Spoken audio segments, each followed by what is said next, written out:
सामयिक चर्चा के अंतर्गत आज आप सुनेंगे केंद्रीय सूचना और प्रसारण मंत्रालय द्वारा आयोजित वेव्स शिखर सम्मेलन से क्रिएट इन इंडिया के लक्ष्य को मिल रही गति पर तनवीर फातिमा की खास रिपोर्ट। केंद्रीय सूचना एवं प्रसारण मंत्रालय 1 से 4 मई तक मुंबई में world audio visual and entertainment summit waves आयोजित करेगा। इसका उद्देश्य देश की रचनात्मक शक्ति को बढ़ाने और कंटेंट क्रिएशन, बौद्धिक संपदा और तकनीकी नवाचार को बढ़ावा देकर विश्व में अलग पहचान बनाने के लिए अवसर प्रदान करना है।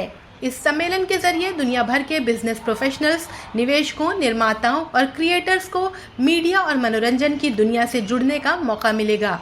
वेव्स एक ऐसा वैश्विक मंच है जहां प्रसारण, print media, television, radio, film, animation, visual effects, gaming इत्यादि के अलावा generative AI, augmented reality, virtual reality और एक्सटेंडेड रियलिटी के क्षेत्र में काम करने वालों को अपनी प्रतिभा का प्रदर्शन करने का मौका मिल रहा है। प्रधानमंत्री नरेंद्र मोदी ने इस कदम को सराहते हुए कहा कि क्रिएट इन इंडिया को ग्लोबल पहचान देने में वेव्स प्लेटफॉर्म एक अहम भूमिका निभाएगा। एंटरटेनमेंट आज दुनिया की सबसे बड़ी इंडस्ट्री में से एक है और आने वाले समय में इसका और विस्तार होगा। ऐसे ही समय में हमने आर्ट और कल्चर को एनकरेज करने के लिए वेव्स यानी world audio visual and entertainment summit, इस वेव्स नाम का प्लेटफॉर्म बनाया गया है।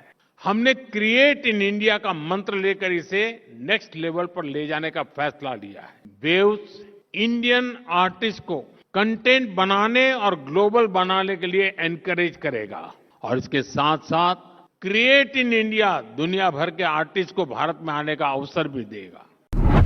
वेव्स शिखर सम्मेलन के जरिए मीडिया और मनोरंजन के क्षेत्र में बड़ी हस्तियां और प्रतिभाएं एक साथ आकर भारत में इस सेक्टर की संभावनाओं और चुनौतियों पर चर्चा करेंगी। वेव्स प्लेटफॉर्म की जरूरत पर बल देते हुए केंद्रीय सूचना एवं प्रसारण मंत्री अश्विनी वैष्णव ने कहा कि दुनिया के तेजी से बदलने के साथ ही ऑडियो विजुअल्स और मनोरंजन का स्वरूप भी बदल रहा है। उन्होंने कहा कि प्रधानमंत्री नरेंद्र मोदी ने कंटेंट क्रिएटर्स के लिए इस मंच का सुझाव दिया है। श्री वैष्णव ने बताया कि इस प्लेटफॉर्म के जरिए रचनात्मक अर्थव्यवस्था के लिए $1 बिलियन का फंड सृजित किया जाएगा।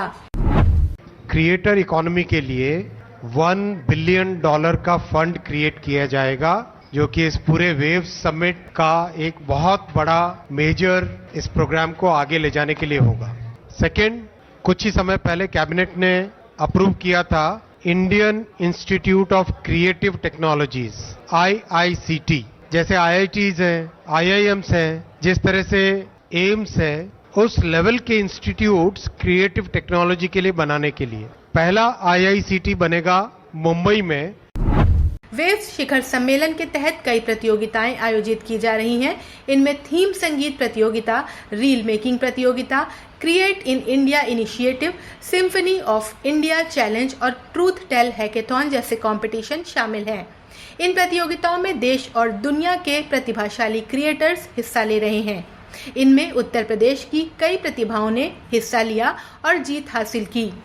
वेव्स XR क्रिएटर हैकेथॉन में विजेता घोषित हुई 5 टीमों में प्रदेश की टीम ईमो भी शामिल है। ई-कॉमर्स रिटेल ट्रांसफॉर्मेशन श्रेणी में शामिल हुई इस 3 सदस्यीय टीम ने अपने प्रोजेक्ट हेवन एस्टेट के लिए यह पुरस्कार जीता है। टीम के प्रतिभागी उत्कर्ष ने बताया कि उनका प्रोजेक्ट उपभोक्ताओं के होम डेकोरेशन के तजुर्बे को बेहतर बनाता है।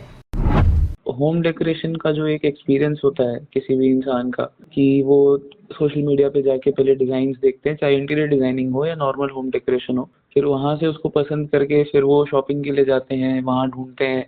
तो हमने क्या किया, हमने एक प्लेटफॉर्म बना दिया जहाँ पर आप डिजाइन्स देख सकते हैं, जहाँ पे आप होम डेकोर से रिलेटेड सारी चीजें देख सकते हैं। और उसका प्लस पॉइंट क्या है कि वो डिजाइनर्स और डेकोरेटर्स खुद डाल रहे हैं। तो आपको अगर कोई पसंद आता है तो आप उनको या तो डायरेक्टली हायर कर सकते हैं या तो डायरेक्टली आप वहाँ से उनको रीच आउट कर सकते हैं। जी, ये जो एक अपॉर्चुनिटी जो आपको मिली है, इसको कैसे देखते हैं? ये अपॉर्चुनिटी बहुत अच्छी है। हम ऑलमोस्ट सब कॉलेज स्टूडेंट्स ही थे। किसी एक कॉलेज स्टूडेंट के लिए पूरे इंडिया में रिकग्निशन मिलना, भले ही कोई जीता हो या ना जीता हो, जितने पार्टिसिपेंट्स थे उनको भी गवर्नमेंट या उनको भी जो हैकेथॉन के जो सोशल मीडिया हैंडल्स थे वो कंटिन्यूसली पोस्ट कर रहे थे, उनके कंटिन्यूसली उनके बारे में बता रहे थे। तो एक रिकग्निशन मिलना, एक एक्सपोजर मिलना, जैसे बहुत सारी टीम्स थी जो केरला कर्नाटका से आई थी जो जीती हैं, हम उनके साथ कम्युनिकेट किया और वो काफ़ी सीनियर लेवल से भी आए थे। तो जो यंग क्रिएटर्स हैं, जो यंग प्रोफेशनल्स हैं, उनके लिए एक बहुत अच्छी अपॉर्चुनिटी थी और उसके अलावा जो ऑलरेडी मतलब जॉब में है उनके लिए भी एक अच्छी अपॉर्चुनिटी थी कि अगर उनके पास कोई आइडिया है या उनके पास कोई सोल्यूशन है तो उनको एक अच्छा प्लेटफॉर्म मिला जहाँ पे वो उसको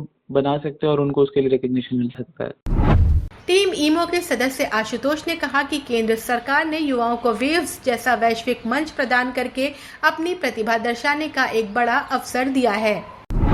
ये जो 6 महीने की हैकाथॉन थी, उस हैकाथॉन के दौरान हमें बहुत कुछ सीखने को मिला। बहुत सारी नई टेक्नोलॉजी के बारे में हमने जाना कि उसको एक्चुअली कैसे इम्प्लीमेंट करते हैं, कैसे हम एक्सआर टेक्नोलॉजी के ऊपर काम करते हैं। तो एक्सपीरियंस बहुत अच्छा था मैम। और जो हमारी सरकार द्वारा आयोजित की गई थी उन्होंने हमें मौका दिया इसमें पार्टिसिपेट करने का। हमें गर्व है कि हम उसको कर सके उसमें और प्रथम स्थान प्राप्त किया हमने। इसी टेक में हम लोग बहुत टाइम से काम कर रहे हैं, लेकिन जब अपॉर्चुनिटी मिलती है इस तरीके की और हम उस अपॉर्चुनिटी के लिए काम करते हैं और रिजल्ट भी मिलते हैं तो मैम वो ऑफकोर्स एक बूस्ट देता है हमको, एक कॉन्फिडेंस बूस्ट करता है हमारा कि एक्चुअली में हम काम करेंगे तो हमें कुछ मिल सकता है। तो यूथ के लिए जो बच्चे हैं जो काम कर रहे हैं, अपने दिन रात मेहनत कर रहे हैं, पर अपॉर्चुनिटी नहीं होगी तो कैसे चलेगा। तो जो सरकार ने हमारे लिए अपॉर्चुनिटी लाए, उसका पूरे प्रोग्राम को आयोजित किया, तो हम ऑफकोर्स उसको बहुत अप्रिशिएट करते हैं और यही मानते हैं कि उनको आगे भी ऐसे करना चाहिए ताकि यूथ को काफी मोटिवेशन मिले।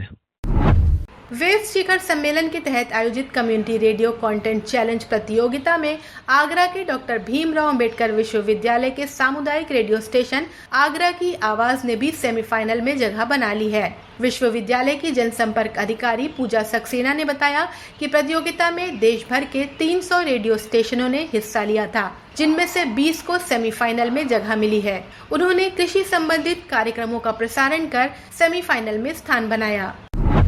हमने बोरोन संबंधी एक बार जानकारी हमने प्रेषित की थी कि किस तरह से बोरोन के सही इस्तेमाल से कृषि संबंधित सुधार किए जा सकते हैं और हमारे किसान भाई उसका फायदा उठा सकते हैं। उसकी प्रॉपर इन्फॉर्मेशन एक्सपर्ट के माध्यम से हमने रेडियो ब्रॉडकास्ट किया और उसको टेलीकास्ट किया और उसी कार्यक्रम के माध्यम से हमने अप्लाई भी किया था, जिसमें हमारा सिलेक्शन हुआ। 20 बेस्ट सेमीफाइनलिस्ट जो ऑल ओवर इंडिया से सेलेक्ट हुए हैं उसमें हमारा कृषि क्षेत्र में फाइनल हुआ है। जी, तो ये एक जो प्लेटफॉर्म प्रोवाइड करा रहा है भारत का सूचना एवं प्रसारण मंत्रालय, ये ग्लोबल प्लेटफॉर्म है, तो इसको आप कितनी बड़ी अपॉर्चुनिटी की तरह देखती हैं? वेव्स जैसा जो चैलेंज कंपटीशन आया, ये कम्युनिटी रेडियो कंटेंट चैलेंज है, ये बहुत ही बड़ी अपॉर्चुनिटी है क्योंकि ये नेशनल प्लेटफॉर्म हमें प्रोवाइड करा रही है।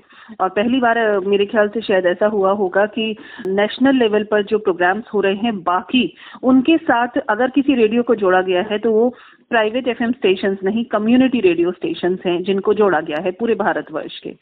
जी पूजा जी, अब अगला स्टेप क्या है? अब आप सेमीफाइनल में सेलेक्ट हो चुकी हैं, आगे का क्या प्रोसेस है? ये अवार्ड मिलने के बाद हमारे सामुदायिक रेडियो का जो मोटिवेशन है और खासतौर से हमारे रेडियो से जुड़े हुए जो स्टूडेंट वॉलंटियर्स हैं और समुदाय के जो हमारे वॉलंटियर्स हैं, कम्युनिटी मेंबर्स, जिसमें बुजुर्ग भी हैं, महिलाएं भी हैं, बच्चे भी हैं, उन सब का मोटिवेशन मेरे से भी हाई होने वाला है। 1 से 4 मई तक मुंबई में आयोजित होने वाले वेव्स शिखर सम्मेलन में सभी विजेता प्रतिभागियों को नकद पुरस्कार और विशेष उपहार प्रदान किए जाएंगे। ये शिखर सम्मेलन भारतीय और वैश्विक हितधारकों के बीच ज्ञान के आदान प्रदान और संवाद को गति देगा। विचारों का ये पारस्परिक आदान प्रदान मीडिया और मनोरंजन की दुनिया में नवाचार और विविधता को बढ़ावा देगा। सामयिक चर्चा के अंतर्गत आज आपने सुना केंद्रीय सूचना और प्रसारण मंत्रालय द्वारा आयोजित वेव्स शिखर सम्मेलन से क्रिएट इन इंडिया के लक्ष्य को